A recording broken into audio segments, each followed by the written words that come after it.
Jordan, match day 3, Arsenal 1, Shakhtar Donetsk 0. Now, I'm not going to say too much. I want you to give me your assessment of that performance. Well, it wasn't a good watch. It wasn't a great watch, first of all. Now, why did I know you were going to say that? It wasn't a good watch. I mean, first of all, I'd start off by saying I'm a big believer, those that watch Forever Arsenal, when it comes to cup competitions, just win. So I don't want to be a hypocrite by going on to what I'm going to say. I'll kind of expand a little bit more. But first of all, when it comes to cup, just win. And they got the win. So that's probably the only positive from tonight's Clean game. sheet? And a clean sheet, but I'd expect a clean sheet at home to a team like Shakhtar. With all due, I'm not going to praise them. You know what I mean? With all due respect. So they got the win. That puts them in a strong position in terms of the group. You're probably now 4 points more from guaranteeing being in that. I think it's top 8, top 7. Well, without wishing to interrupt you, they are currently 4th in that table. So as we know from before, the top 8 go through. But there's more games tomorrow, so they may slip down. But the win is the first and probably only positive of the day. Because the football wasn't particularly great. I think it's not been great probably all season. We put up with it during games like Spurs away, Atalanta when you're missing Odegaard, you're missing some key players, and we have to mention that 2 of our best creative players, Saka and Odegaard, aren't in the team. But I still feel there's something wrong that's not quite clicking. And even though those players are missing, you can maybe forgive a lack of creativity to a degree, but even defensively we don't look good. So it's not like we won the game 1-0 but they were never in the game. We just lacked creativity. And let's be real, at the end we're kind of hanging on. They actually finished the game stronger than we did. So we're not really being strong in either department. So we've got to address that really quickly. And I think in terms of personnel, I mean, Partey, we were saying on the stream, Partey was the only player that we thought stood out in that first half. We thought he was solid. He was winning his duels. He had a bit of energy about him. Nobody else really. I mean, Gabriel Jesus had a good 15-minute period in that first half. Second half, it started well for the first 5, maybe 10 minutes.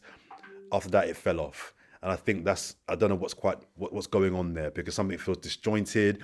There's too many players performing poorly. Subs coming on are not having any real impact. Sterling wasn't good once again. Marino didn't really do anything once again.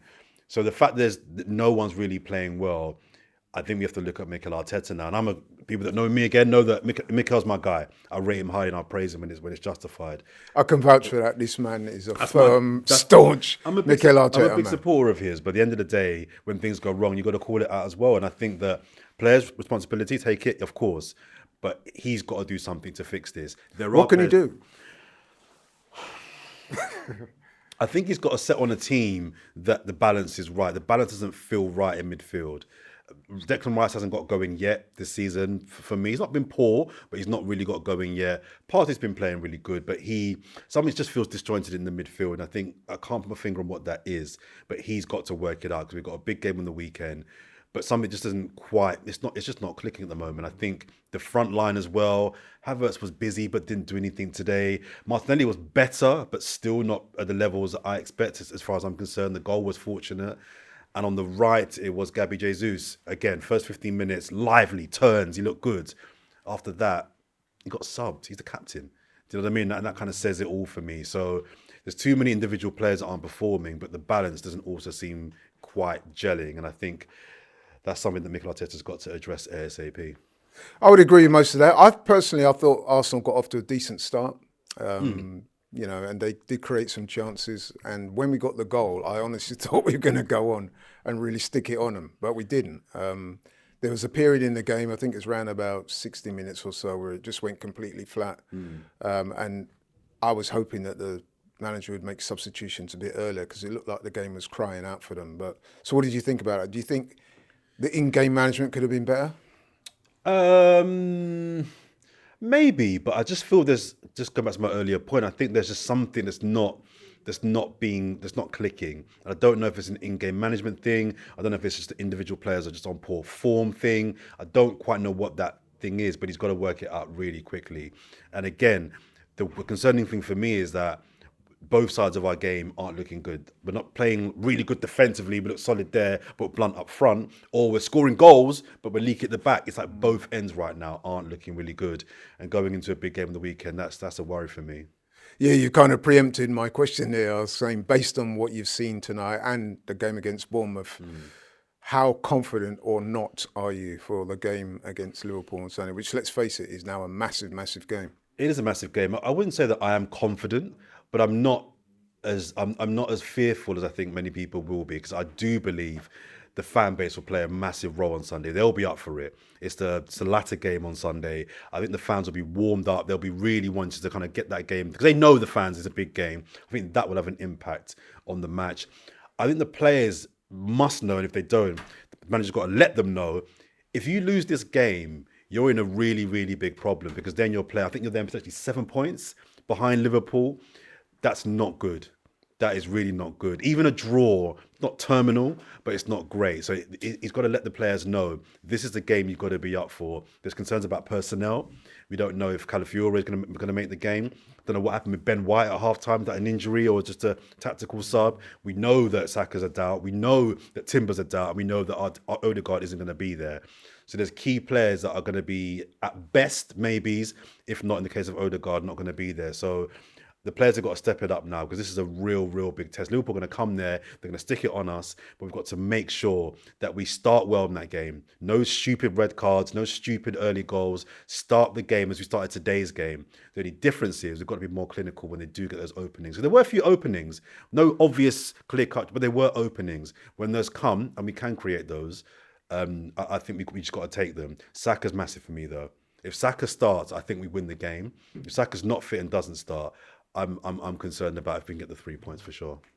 Yeah, I hear that. I mean, you mentioned the cutting edge. It does need to be pointed out that we've not scored in open play since the international break. 2 games. I mean, yes, we did score today, but it was an own goal.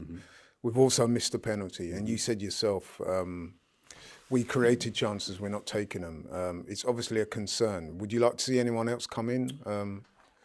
I don't know who you bring in, because Sterling doesn't look great. You know what I mean? Gabriel Jesus started, but apart from the first 15 minutes, he didn't look particularly great after that. Do you know he's not scored since January? I think it's 22 games now without a goal. Do you know what I would say? Nwaneri. I'd throw him in. I would throw him in, because at this stage now, no one is saying, if I'm him, I'm looking at him thinking, all right, I'm the youth man here, but none of these guys around me are doing it. So you might as well throw me in, serious. The fan base, I think, will support him. I don't think they'll get onto him if he has not a great game in the way they will other players. And who do you start? Who in the offense, apart from Havertz, is having a good season so far this year? No one.